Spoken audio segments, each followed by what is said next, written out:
मित्रों, मैं नीलम मिश्रा आज आपके समक्ष पुनः प्रस्तुत हूँ माता की कथा लेकर के। तो जय माता की। आज मैं कथा लाई हूँ दुर्गा सप्तशती के 5वें और षष्ठम अध्याय की कथा है। शुंभ और निशुंभ किस प्रकार अत्याचार करते हैं तीनों लोगों पर और माता किस प्रकार से उनके सामने उनका संहार करती हैं, किस प्रकार उनका विनाश होता है। इसी कथा को मैं अपने शब्दों में लेके आई हूँ। किस प्रकार मेधा मुनि राजा सुरथ से सुनाते हैं, तो उसे आप सुने ध्यानपूर्वक और माता की भक्ति करें। तो सुनिए। पूर्व काल की बात है। पूर्व काल में शुंभ और निशुंभ नाम के 2 राक्षसों का जन्म हुआ। दोनों राक्षस बहुत ही बली, बहुत ही पराक्रमी और हर प्रकार से वो इतने सबल थे कि सभी देवताओं को उन्होंने पराजित कर दिया। कोई देवता नहीं बचे जिसको उन्होंने अपने अंकुश में न ले लिया हो। इस प्रकार सभी देवता अपने अपने हव्य से वंचित रहे। उनका स्थान छीन लिया गया। उनका स्वर्ग लोक पर अधिपत्य जमा लिया शुंभ निशुंभ ने। और यहाँ तक कि जो भी देवता थे, अग्नि, वायु, सूर्य, चंद्र, सभी उनके अनुसार ही, उस दैत्य के अनुसार ही चलते, क्योंकि सब पर उसने विजय प्राप्त कर लिया था। अग्नि वायु भी नहीं बचे, सबका उसने अपने नौकर की भांति अपने अंकुश में लेकर के अपने अनुसार चलाता और हर प्रकार से उन्हें त्रास देता। अब उनकी कोई न मान रही, न प्रतिष्ठा रहा, न सम्मान रहा। वो अपमानित होकर के इधर उधर विचरण करने लगे और ये इंद्र के सिंहासन पर बैठ करके तीनों लोक का राज्य लेकर के तीनों लोगों का राज्य पर शासन करने लगा। इसका शासन चलने लगा। अब इसमें सभी देवता दुखी हो गए और सबने अपना अपना जो भी जिसके पास था सब उसको समर्पित कर दिया। इंद्र का ऐरावत हाथी वो ले लिया, छीन लिया। उच्च श्रवा घोड़ा जो समुद्र मंथन में निकला था उस पर भी उसने विजय प्राप्त कर ली, उसको भी छीन लिया। और क्या नाम है, जो भी है अग्नि देवता का, वो ये दो वस्त्र थे अग्नि देवता के पास जो कि आग से न जलने वाले वस्त्र थे, उसको भी उसने ले लिया। वरुण देवता से उसने छत्र ले लिया जो कि वो बारिश करते थे, कंचन, उसको ले लिया। सारी चीजें कहने का मकसद ये है कि सब पर अपना आधिपत्य जमा लिया। सब पर जब उसने अपना आधिपत्य जमा लिया तो सभी लोग एकदम निर्बल हो गए। उनके पास कोई साधन नहीं बचा, उनके पास कोई बल नहीं बचा, कोई सम्मान नहीं बचा, कोई उनका ना मान रही ना प्रतिष्ठा रहा। जब इतने दुख से वो जूझ रहे थे, सारे देवता, अग्नि, वरुण, यम सब परेशान। किसी के कोई भी अपने मन से, अपने हृदय से, अपने अनुसार सांस भी लेने का अधिकार किसी को नहीं था। इस प्रकार वो परेशान कर दिया था। इस प्रकार उसने अपना आधिपत्य जमा लिया था। सभी देवता परेशान हो गए। सब देवताओं ने अब सोचा कि अब क्या किया जाए। अब तो कोई रास्ता हम लोगों के पास नहीं है। सभी ब्रह्मा, विष्णु, महेश सभी परेशान। जब सब लोग इस प्रकार परेशान हो गए तो वो लोग चले गए हिमालय पर। हिमालय पर जाते हैं तो वहाँ माता अंबिका की स्तुति करते हैं। माता अंबिका की स्तुति हर रूप में, हर शब्दों में माँ है। इस प्रकार वो स्तुति कर रहे थे कि माँ हर शब्द में है। नमो देव्ये महादेव्ये शिवाय सततम नमः, नमः प्रकृते भद्राई नियता है प्रणता है स्मताम। इस प्रकार उन्होंने हर शब्दों में उनको प्रणाम किया है। लज्जा रूप में आपको प्रणाम करता हूँ, तुष्टि रूप में आपको प्रणाम करता हूँ, भ्रांति रूप में आपको प्रणाम करता हूँ, क्षुधा रूप में प्रणाम करता हूँ, जाति रूप में प्रणाम करता हूँ, शांति रूप में प्रणाम करता हूँ, लक्ष्मी रूप में प्रणाम करता हूँ, स्मृति रूप में प्रणाम करता हूँ। कहने का तात्पर्य है कि सारे शब्द माता के ही स्वरूप हैं, कुछ है नहीं अन्यत्र, सब माँ में ही विद्यमान है। इसलिए सारे देवता मिलकर हिमालय पर्वत पे जा कर के इस प्रकार माता की स्तुति करते हैं। तो उस समय माता गौरी स्नान कर रही थी। माता गौरी ने उनका अद्भुत तरीके से किया गया प्रार्थना, किया गया वंदना अर्चना सुना। तो माता ने पूछा, ये किसकी वंदनाएं आप कर रहे हैं, किसको आप पुकार रहे हैं, किसका सुमिरन कर रहे हैं कि आप वो सुन नहीं रहा है, आप ये बताएं। तब तक गौरी माता के शरीर से निकलती हैं शिवा देवी निकलती हैं और वो बोलती हैं, कहती हैं कि मेरा स्मरण कर रहे थे। वही अंबिका थी, अंबिका माता का स्मरण कर रहे थे। तो अंबिका माता सरस्वती हैं, उसी रूप का वो स्मरण कर रहे थे। माता अंबिका ने बताया कि मेरा ही स्मरण था, मेरा ही अर्चना थी, मेरी ही पूजा थी, मेरा ही वंदना था, मैं ही आई हूँ। इसके उपरांत माता कौशिकी उनके शरीर से निकलती हैं, जो कि काली रूप में थी, एकदम काला शरीर। तो वो जा करके कौशिकी नाम से प्रसिद्ध हुई, उनका मंदिर बना। माता कौशिकी को बारंबार प्रणाम कर रहे हैं देवता लोग। उसके उपरांत जब कौशिकी माता का प्रादुर्भाव माता गौरी के शरीर से होता है, तो माता गौरी का शरीर पूर्ण रूप से काला हो जाता है। जब काला हो जाता है तो उनका एक रूप कालिका देवी के नाम से प्रसिद्ध हो जाता है, और वो कालिका रूप में अपना सबके मनोकामनाओं की पूर्ति करती हैं और सबकी प्रार्थना को स्वीकार करती हैं, सबके विपत्ति को हरती हैं। इस प्रकार देवता लोग वंदन अर्चन कर रहे थे, क्योंकि एक बार जब देवता लोग हार गए थे, तो एक बार और पहले ही जब देवता लोग असुरों से हार चुके थे, तो असुरों से माता ने उनको विजय दिलाई थी। तो माता अपराजिता ने उनसे कहा था कि जब भी तुम्हारे ऊपर विपत्ति पड़ेगी तो मुझे पुकारना, मैं तुम्हारी सारी विपत्ति का नाश करूंगी। वही बात उन्हें स्मरण आई सारे देवताओं को। तब उन देवताओं ने माता की स्तुति करी और अंबिका रूप में माता ने दर्शन दिया। माता ने दर्शन दिया और पूछा कि क्या परेशानी है, क्या आपकी समस्या है, क्या समाधान चाहते हो। सारे देवताओं ने बताया कि शुंभ और निशुंभ नाम के दो दैत्य इस धरती पर आ गए हैं, इस संसार में आ गए हैं। तीनों लोकों पर उन्होंने अपना आधिपत्य जमा लिया है और हम लोगों को ना हव्य मिल रहा है, ना जीवन जीने की स्वतंत्रता है, हम लोगों को कहीं रहने का स्थान भी नहीं है। अब बताएं माँ, मैं क्या करूं, हम लोग कहाँ जाएं, किस प्रकार से रहें, कुछ भी हमारे अधीन नहीं है, सारा उन लोगों के अधीन हो गया है, उन असुरों के अधीन हो गया है। माता को बहुत कष्ट होता है। माता ने कहा कि मैं इसका निवारण करती हूँ, मैं उन लोगों का वध करूँगी, आप चिंता बिल्कुल ना करो। तो माता तैयार होती हैं और सर्वशक्तिमान तो माता ही हैं, इसमें तो कोई संशय मात्र नहीं है, क्योंकि भ्रांति भी वही है। कहा गया है कि या देवी सर्वभूतेषु भ्रांति रूपेण संस्थिता नमस्तस्यै नमस्तस्यै नमस्तस्यै नमो नमः। अगर भ्रांति उत्पन्न होता है तो भ्रांति के रूप में भी आपके अंदर वही आती हैं,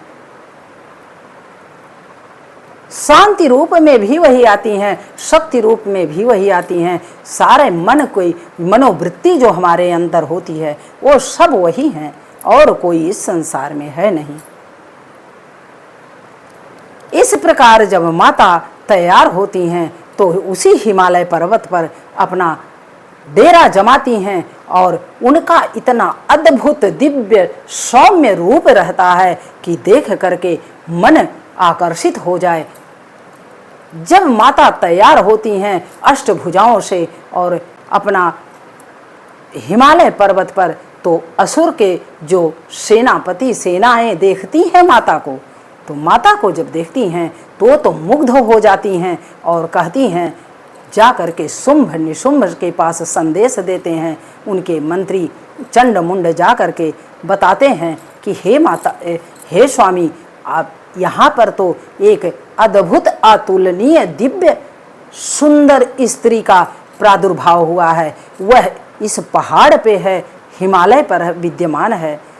आप उस स्त्री को भी जीत लाएं और वो उसको अपने महल के रत्नों में संचित कर दें, क्योंकि सारे रत्न आपके पास हैं। इंद्र का ऐरावत आपके पास है, उच्च श्रवा घोड़ा आपके पास है, समुद्र की दी हुई कभी न कुम्हलाने वाली माला भी आपके पास है, अग्नि देवता का वस्त्र जो कभी मलिन ना हो, कभी वो जले ना आग से, वो वस्त्र भी आपके पास है। आपने यम देवता के सब कुछ ले लिए हैं, वायु देवता के उसे उनकी शक्तियों को आपने ले लिया, सूर्य चंद्र सबकी ये शक्तियों को आप लेकर के विद्यमान हैं।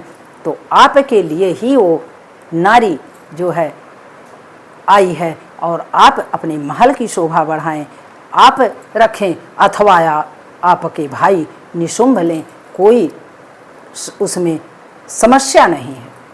इस प्रकार जब वो बताते हैं आकर के, चंड और मुंड देख करके माता की छवि को, अद्भुत रूप को, सौम्य रूप को देख करके जब निशुंभ से शुंभ से बताते हैं, तो शुंभ को लालसा होती है कि सारे ऐश्वर्य मेरे पास हैं, तो और कोई कौन भोगने वाला है इस नारी को, अब मैं ही उसे ले आऊँगा, अपनी रानी बनाऊँगा। और उन अपने एक सेनापति को, सुग्रीव नाम के सेनापति को वहाँ भेजता है और समझा देता है। क्या समझाता है कि जाके मैं जिस शब्द में बोल रहा हूँ उसी शब्द में तुम जा कर के उस देवी से कहना कि मेरे पास ही सारे ऐश्वर्य हैं, तीनों लोकों की शक्तियाँ हैं, तीनों लोकों की सुख सुविधाएं सब मेरे पास हैं, इसलिए अब तुम और कहीं नहीं जा सकती। मैं यही चाहता हूँ कि तुम आओ, मेरी यहाँ पटरानी बन के रहोगी, तुम्हें बहुत हर्ष होगा, तुम्हें सारे सुख सुविधाओं को दिया जाएगा, इसलिए तुम और कहीं के लिए नहीं हो और असुरेंद्र शुंभ के लिए हो, इसलिए आ जाओ, यही जाके कह देना, मेरी बड़ाई कर देना कि मेरे महलों में क्या क्या नहीं है, सारे ऐश्वर्य हैं हमारे पास, सूर्य चंद्र तो हमारे अंकुश में हैं, वरुण यम सब हमारे अंकुश में हैं। सारा जब वृतांत बता करके फिर अगर वो नहीं मानेगी तो उसको तुम केस पकड़ के, उसके बाल पकड़ करके घसीटते हुए मेरे पास ले आना। इस प्रकार अपने सुग्रीव नामक दैत्य जो होता है, उसका मंत्री होता है, उसको वो भेजता है। जब ये संदेश देता है और उसी शब्दों में जा करके सुग्रीव माता के पास पहुंचता है, तो माता से सर्वप्रथम तो विनती करता है कि हे देवी, आपके पास मैं शुंभ का संदेशा लेकर आया हूँ। स्वामी शुंभ हमारे असुरेंद्र हैं, उनका संदेशा मैं आपके पास लेकर आया हूँ। आप इसको सुने और ध्यान दें, उसी के अनुसार आप कार्य करें तो आपके जीवन में खुशियों का ही समावेश होगा। माता ने कहा, क्या संदेश है? विनम्रता पूर्वक माता ने कहा, क्या संदेश है, बताएं। उन्होंने बताया, चंड मुंड ने वही बात दोहराई कि सुनो देवी, हमारे असुरेंद्र शुंभ और निशुंभ दो दैत्य ऐसे हैं, तीनों लोकों पर राज कर रहे हैं और इंद्र का सिंहासन उनके पास है, स्वर्ग लोक के वो मालिक हैं, उच्च श्रवा घोड़ा उनके पास है, ऐरावत हाथी उनके पास है, सारे सोने चांदी जवाहरात सब उनके पास हैं। कुछ भी ऐसा नहीं है इस संसार में, तीनों लोकों में, जो उनके पास ना हो। समुद्र में जो लक्ष्मी निकली उनके पास हैं, उनके पास कभी ना कुम्हलाने वाली ऐसी माला समुद्र ने दिया है उन्हें। सब लोग उनके चरणों में वंदना करते हैं हमारे स्वामी के, इसलिए उनके चरणों में आप भी चलो, रानी बनके ऐश्वर्य की मालकिन बन जाओगी। इस प्रकार समझाता है सुग्रीव। जब समझाता है तो माता तो मन ही मन मुस्काती हैं, किंतु ऊपर से वो ये नहीं बोध होने देती हैं, ज्ञात ये नहीं होने देती हैं कि मैं बहुत बड़ी वीरांगना हूं। वो एकदम निर्मल की भांति बात करती हैं, निर्मल की भांति वार्तालाप करती हैं सुग्रीव से। कहती हैं तुम्हारी बात बिल्कुल सत्य है, बिल्कुल सत्य तुम कह रहे हो। तुम्हारे स्वामी बहुत ही सर्वशक्तिमान हैं, तीनों लोकों के मालिक हैं, सारी सुविधाएं उनके पास हैं, सब कुछ वही भोग रहे हैं और उन्हीं का अधिकार ही है। सब देवताओं को वंचित कर दिए हैं, तो अब कौन है ही, वही मालिक है। तुम्हारे असुरेंद्र शुंभ और निशुंभ हैं, इस संसार में और कोई है नहीं तीनों लोकों में। मैं इसको सर्वसम्मति से मानती हूँ, किंतु एक समस्या है मेरे साथ। उन्होंने कहा देवी क्या समस्या है? उन्होंने कहा, माता ने कहा कि समस्या यही है कि मैं अपनी अल्प बुद्धि के कारण मैंने एक प्रतिज्ञा कर लिया और उस प्रतिज्ञा को मैं टाल नहीं सकती, मैं उसको झुठला नहीं सकती, क्योंकि जो मेरी प्रतिज्ञा है उसको मैं पूर्ण करना चाहती हूँ अपने जीवन में। कभी मैं बिना प्रतिज्ञा तोड़ना मेरा काम नहीं है। उसने कहा कौन सी प्रतिज्ञा है आप बताएं?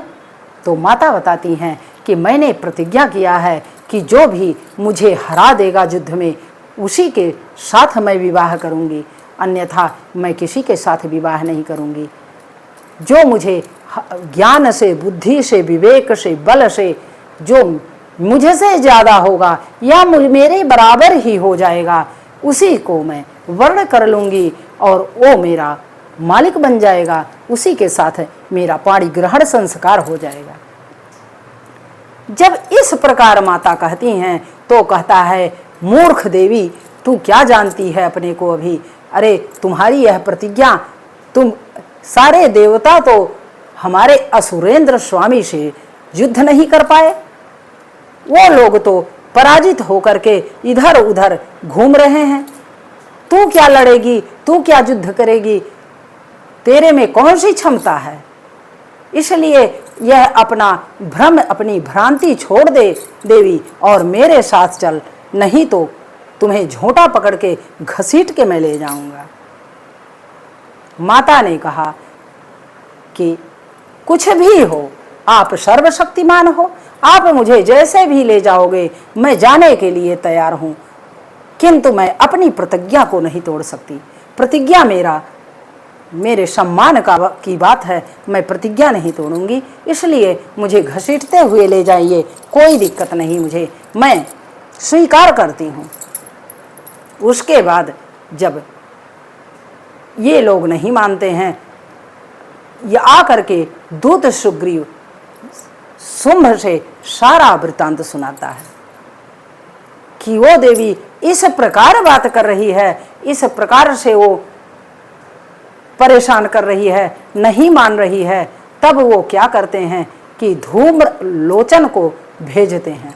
कहते हैं धूम्र लोचन बहुत ही बलशाली है, बहुत ही बलवान है और यही जाएगा उस देवी से लड़ाई करके उसको या तो उसको मार डालेगा, विनाश कर देगा, या तो उसे बंदी बना करके घसीटते हुए ले आएगा। जब ये विनती आकर के बताते हैं तो धूम्रलोचन की सेना तैयार होती है। धूम्रलोचन की सेना तैयार होती है, 60,000 सेना के साथ धूम्रलोचन जाता है। देवी माँ अंबिका के पास। और देवी माँ अंबिका जब शेर पे सवार होती हैं तो वो तो लड़ने को तैयार ही होती हैं। तब तक उनका शेर पंजों से किसी का पेट फाड़ देता है और किसी को नाखूनों से चीर के उनको ख़त्म कर देता है, किसी को अपने जबड़ों से उखाड़ फेंकता है, किसी को अपने बालों को हिलाते हुए उसको गिरा करके ख़त्म कर देता है। इस प्रकार माता के शेर ने ही इन लोगों का सफाया कर दिया। सारी सेना 60,000 सेना का वध तो सिंह ने कर दिया। माता का जो शेर सवारी है इतना अद्भुत, इतना अतुलनीय, उससे कौन पार पाएगा। जब शेर ने सारी सेनाओं का सफाया कर दिया तो माता ने हुं शब्द का हुंकार करके और धूम्रलोचन ने बहुत प्रयास किया, लड़ना बहुत लड़े, किंतु माता के सामने कौन जीत पाएगा। विजयी तो माता को होना था, क्योंकि सदैव बुराई का ही विनाश हुआ है और सत्यता की जीत हुई है और असत्यता का विनाश हुआ है। यही होना था। माता ने धूम्र और धूम्रलोचन को परास्त कर दिया, उनका विनाश कर दिया। और उसके बाद शुंभ निशुंभ के पास यह संदेश जाता है और धूम्रलोचन का जब वध हो जाता है तो इसी पर कथा ये समाप्त हो जाती है। तो इस कथा के साथ मैं विराम लेना चाहूँगी। तो माता की स्तुति के साथ विराम, और अगली कथा में आप सुनेंगे अगले असुर का वध माता ने कैसे किया। तो या देवी सर्वभूतेषु दयारूपेण संस्थिता नमस्तस्यै नमस्तस्यै नमस्तस्यै नमो नमः। या देवी सर्वभूतेषु शक्तिरूपेण संस्थिता नमस्तस्यै नमस्तस्यै नमस्तस्यै नमो नमः। माता के अधीन जो रहता है उसका सदैव कल्याण होता है, इसलिए माता की अर्चना वंदना में लगे रहें और माता कल्याण करेगी। माता सबका, वो जल की माता है, संसार की माता है, इसलिए उसके लिए कुछ भी अदेय नहीं है। हम उनके बच्चे हैं, योग क्षेम सब उन्हें सौंप दीजिए। जब सब हम सौंप देंगे तो उन्हीं का कार्य सब हो जाएगा, मेरा कुछ नहीं है। तो वो सब हर कदम पर, हर पल, हर क्षण वो हमारा ध्यान रखती हैं। हमें भले न ज्ञात हो, किंतु हमें ये ज्ञात होना चाहिए कि माँ हमारी रखवाली प्रति क्षण प्रतिपल कर रही हैं, अन्यथा हम तो कुछ नहीं हैं। यह भावना रखें, माता को प्रणाम करें। बारंबार प्रणाम है, आप सबको भी प्रणाम है, दर्शकों को हमारे। तो अगली कथा फिर लेके आऊँगी, तब तक के लिए विराम लेती हूँ। जय माता दी।